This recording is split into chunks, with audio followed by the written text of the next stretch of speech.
The governor of California declaring a state of emergency. This is no longer isolated in just one part of our state. This is broadly shared as a burden and responsibility up and down the state. Its first victim in California likely catching the coronavirus while on this Grand Princess cruise ship. Now officials are trying to locate hundreds of other passengers who may have been on the ship in the last month after sailings to Mexico and Hawaii. The man was on the Grand Princess ship that left San Francisco to Mexico on February 11th and returned February 21st, but he was not diagnosed until 10 days after he disembarked. Now that same ship has more than 20 sick passengers and crew members on board and is being held offshore for health officials to begin testing.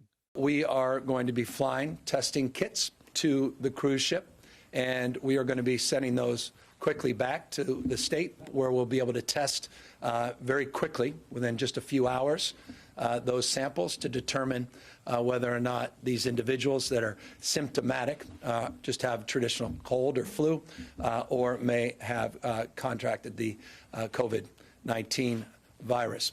The U.S. on edge this morning as the number of reported coronavirus cases continues to grow across the country. We have an epidemic caused by coronavirus, but we have a pandemic that is caused by fear. So I think it's very important here in New York that I provide the factual information to people so they know these are just the facts. The CDC, local and state governments reporting at least 159 cases. Those are in 15 states. Washington state officials in King County purchased this motel to isolate and treat coronavirus patients. We're working with the community and hope to have it operational within days. And they're even building modular homes for those who need to be quarantined. At this point, we don't know when it's going to end, and we're thinking about weeks and more into the future of how we're going to staff here.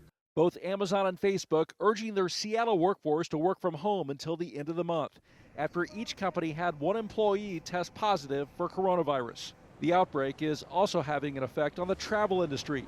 United Airlines cutting its domestic flight capacity by 10% and international flights by 20%. JetBlue following with a 5% cut to their capacity.